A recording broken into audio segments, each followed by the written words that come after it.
What's going on, guys? BossObey6 here, back to another video, and today I'm here to do my Raw review from Cleveland, Ohio.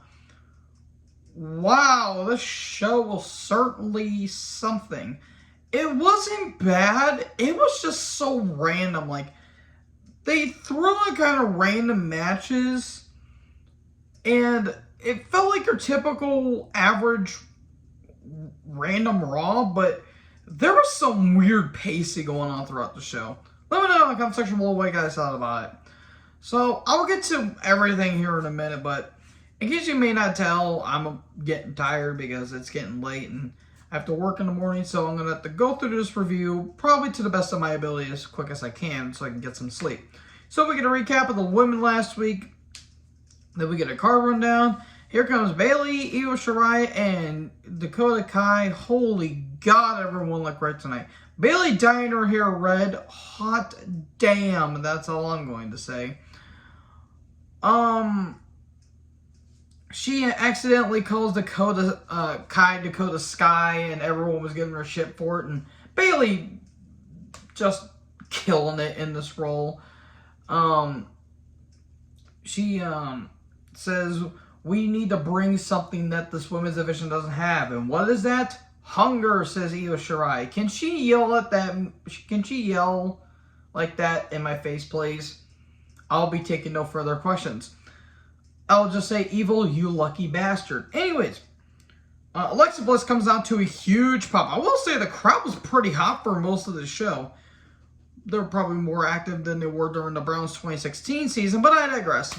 Man, I just pissed off so many Browns fans. Oh, let's be fair. 2016. Wait, was it 2016 or was it 2018? I think it was 2018. Yeah, wasn't it the season where they went 0-16 and somehow they kept Hugh Jackson for another fucking season for some reason? Anyways, I'm pretty sure they have Deshaun Watson on there. Oh boy, Deshaun Watson.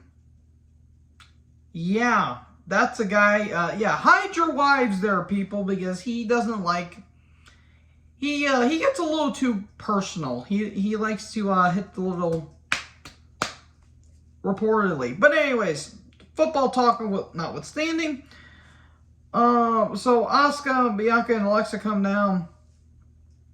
Bianca says she wants a match. And Bayley's like, you'll get a Clash at the Castle. Okay, we're going to get a 6-woman tag at Clash at the Castle. And then a brawl happens after Bianca accepts the challenge. Lots of brawling here tonight, which has kind of odd. So they brawl into the crowd. The refs come down. Bliss dives onto them. I'm surprised that they just carry her because Alexa's that light. And there you go. Rollins comes out. We get a recap of Ford versus Rollins last week.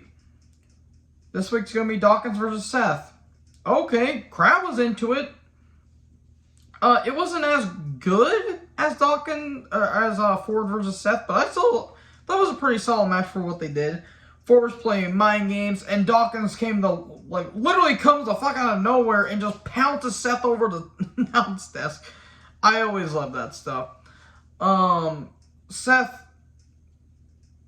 taunts Dawkins, and Dawkins, ooh, there's that short fuse he's having his temper problems. Ford grabs a chair, but he eventually gets tossed out. Some good back and forth action. There was some good near falls, even one point where the crowd nearly erupted when Dawkins nearly got a win. But alas, pedigree, 1, 2, 3, Seth wins. Then he gets a curve stop on Dawkins. A Caucasian man stomping an African American in Cleveland, news at 11. Oh, God, I'm going to hell for that. So, and then Ford comes down, and there you go. Then we get a recap of Edge and Mysterious and Judgment Day thing going on. When Rhea wrapped her legs around Dominic, I said me next. I digress. So the Mysterios and Edge are backstage, and Edge is saying, hey, I didn't mean to spear you. And he said, are you still good? And Dominic's like, yeah, I'm good. And he shoves Edge. And Mysterio's trying to keep peace. Oh no, they're teasing us split up. Send Dominic down to NXT 2.0 for the love of God. I do like at the end where Ray's like, hey, I've known him for 20 years. And Dominic's like, well, you've known me for 25 years. I don't know why that made me laugh. I thought that was kind of funny. So then Miz and Ciampa are backstage. Ciampa says that he's gonna win the U.S. title for the late great Harley Race because he was trained by Harley Race. And okay, there you go. That's basically it. He's talking about his match against Bobby Lashley. And then we get Kevin Owens versus Ezekiel. Owens is back. He's back to wrestling. Good. Always love seeing Owens. He just beats the shit out of Ezekiel. Like, Ezekiel gets like no comeuppance. Like, he gets no offense in. Remember when the Ezekiel gimmick was going somewhere, presumably for about 2 months, and then they pulled the plug immediately? I think they were going to go somewhere with it, but Owens got injured, so they just did this here. Powerbomb on the apron, then the EMTs come down, and Owens just gets a massive ovation for this. Like, he got big pops after big pops. Okay, so there you go. Owens just beat the shit out of Ezekiel. Okay. And then when we got the break, then we come back to break, we get a recap of what just happened. Judgment Day come down. And Priest says he wants a match with Edge in Toronto. I think that's next week, I'm pretty sure. And, okay, there you go. And Balor kind of talks about his match he's going to have with Mysterio. Again. The race backstage, Edge shows up. Edge just says, hey, do what you got to do. They already took on Balor. It wasn't bad, but we've seen this match like 5 times already. Priest kept interfering. Here comes Edge. They brawl into the crowd. And then, the match wasn't bad. It was probably their best match together, but that's not saying much. And then towards the end of the match, Rhea's about to go for the 619, and all of a sudden, Rhea is carrying Dominic. Can she carry me like that, please? And Dominic has got like a cut above his arm, and he's holding on to his ribs. And in the end, distraction, coup de grace, 1, 2, 3, Balor wins. Okay, there you go. Then, Brooke and Snuka are backstage. We're talking about their match against Sky and Sheree. Man, Snuka around 4 other women. I hope she didn't take advice from her dad. Okay, they let them talk. Why? Also, the 24/7 title is still a thing. Thankfully, there was no shenanigans on the show tonight. Well, at least 24/7 variety. Then Bayley, Sky, and Shirai, or not Sky and Shirai, Dakota Kai, I meant. I'm still gonna call Io Shirai, and Io Sky, even though I kind of understand why they changed their name. But they show up, and okay, they're gonna say, and then we're winning that match. Then we get to the match: Shirai and Kai versus Brooke and Snuka, Brookna, if you will. First round match for the women's tag titles. Why? They have a thrown together teams on the other side. Okay, well, didn't care for it. Nothing against the talent involved, but didn't really care for it. In the end, Shirai and Kai won after a moonsault. Can Io moonsault me like that? Don't ask me, I have problems. And then we get another recap of KO versus Zeke earlier. Owens is backstage, and Kevin Patrick's like, well, why'd you do that? He's like, because I can. I'm Kevin Owens, and Zeke's an idiot. And in the background, Piper and Nikki's car got wrecked. Okay, then. I don't understand why. We get a recap of Rey versus Finn. The Mysterios in the trading room, and Dominic's got like a lot of abdominal pain going on because he got attacked. Then we get a U.S. title video package, basically the same one from last week.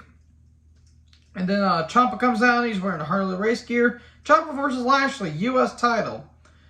It was fine for the most part, but then towards like near the end of the match, it started to get really messy in terms of the interference. How the fuck does Lashley look 45 and still looks the same? Like, honestly, he looks 45 20 years ago. That is astounding. It wasn't bad. I think Ciampa legit got hurt. Because he would later make an appearance later on, and Ciampa did look pretty rough, I will admit. towards Miz kept interfering. There was a spear, but Miz puts Ciampa foot on the ropes, and all of a sudden Styles comes the fuck out of nowhere and he attacks Miz. Ciampa exposes a turnbuckle. He uses it. Miz and Styles get in the ring. Lashley gets thrown into the buckle, and then the post. Big knee, but a kick out. The Gargano escape, and Corey Graves keeps saying, you gotta do it yourself. There's no escape. We get it, Corey. We're in Johnny Gargano's hometown. He did not show up, actually, which was kind of shocking. Corey Graves was ass throughout this entire show because he wouldn't shut the fuck up. God. But Lashley powers out of it. Willow's bell with a kick out. Big ass spinebuster to hurt lock, and Ciampa loses and Lashley retains. Okay. Lashley retained was the right choice. I'd say keep that title on him till probably till the Rumble, and then you can drop it, and then he can go after maybe the world title. Maybe he can have one more run. Or if they were going to have Ciampa win, you could have had Lashley go after one of the world titles and just have it there. Like, they should have just have Drew versus Roman for the Universal title, and then have Drew versus Lashley for the WWE title. Bam. There you go. There's your booking right there. So we get recaps of footage backstage of Miz and Styles brawling. They're going to have a no DQ match tonight. Okay. Almost took on Andrea Garrico and Spencer Slade. It's a 2-on-1 handicap match. Almost wins. Cool, moving on. The crowd goes mild because they didn't give a shit about this match. Rollins is backstage. Those are some sunglasses, what I put down. Riddle's having an exclusive interview next week, and Riddle and Rollins keeps, taunting him and saying, Randy and all of his catchphrases. Rollins says this: Riddle's so good at flushing his potential down the toilet. Just ask Dana White. That was funny. That was pretty funny. And if you guys don't know, Riddle basically called Dana White a moron, and he refuses to be in the MMA. Or MMA, UFC, whatever the fuck. I thought that was funny. And, okay, there you go. Then we get Chad Gable versus Dolph Ziggler. Okay, it wasn't bad, just the crowd didn't get into it for some reason. These guys are both well-worked athletes. Ziggler got a big pop. Ziggler kept getting his leg worked on. Remember when Chad Gable could have been something? Like, he could have been the protege of Kurt Angle, but no, they didn't do that. Now he's teamed up with Otis for some reason. The whole shoosh thing is fucking annoying. And that's not even the fault of Chad Gable. They're trying to make it so hard to be Kurt Angle comedy. It's not even funny. In the end, super kick, 1, 2, 3, Dolph wins. Okay, that was out of nowhere. The Nikki and Piper backstage. The accents are very thick tonight is what I wrote down. And Nikki says your dreams of becoming tag team champions will be crushed. And she says there's not going to be no almost, we will win next week. Yeah, how about that? By the way, Piper, hot damn. And then Alexa and Asuka are in a parking lot. It was almost hard to tell what they were saying because their microphones were acting up, but no one's ready for Alexa and Asuka. And then Bayley, Sky, and Kai show up. Again, I'm sorry, Io Sky, Io Shirai. I might as well just say Io. They show up, they're like, yeah, have fun with that. And all of a sudden, the cops run by for some reason. And then Sky, Dakota, and Bayley, they walk off and they pass Styles, and he's getting ready for his match. Styles versus Miz, no DQ match. As kind of like a thrown together match, it felt like okay, I kind of understand why, because they've been going at each other for a while. It wasn't bad, but here's the thing. It's been like 2 weeks of no DQs or no holds barred or street fights. It's like we're watching the same shit, and it all blends together. There was some candlestick involved. Styles gets the table, but Miz prevents it, but the camera missed it because Kevin Dunn's really fucking bad at his job. Apparently, he's going to be leaving soon because I heard John Laurinaitis got terminated. Good. He should have been re-signed in the first place. And that also goes for Bruce Pritchard. Hopefully his ass gets canned soon. Face looks like a baboon's ass, but I digress. So Styles goes for a style clash on the announce table. Miz just throws him over the barricade. That looked brutal. Styles gets the table, but a brutal candlestick shot by Miz. Phenomenal forearm, but all of a sudden Ciampa appears out of nowhere, and the commentary team doesn't even acknowledge him, so he pulls the ref out. Styles thinks about putting the Styles Clash on Ciampa through the table, but eventually Ciampa goes through the table. I think Ciampa got hurt because he looked rough after that, but oh boy, that looked pretty brutal. Phenomenal forearm, but a chair to the face. Ouch. Skull crusher finale, but a kick out. What? Figure 4 attempt, but kicked right into the chair that was set in between the ropes, or in between the turnbuckles. Styles Clash. There you go. Styles wins. Someone gets like escorted from security. It was hard to tell who it was. Apparently it's Dexter Lumis.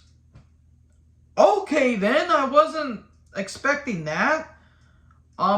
Okay, Dexter Lumis is now back in WWE. He's going to be feuded with Styles now, I guess. I'm surprised Gargano didn't show up because I thought they were going to be doing that. But overall, the show wasn't bad, but compared to last week's, no, because last week's was a lot more enjoyable, a little more consistent than this.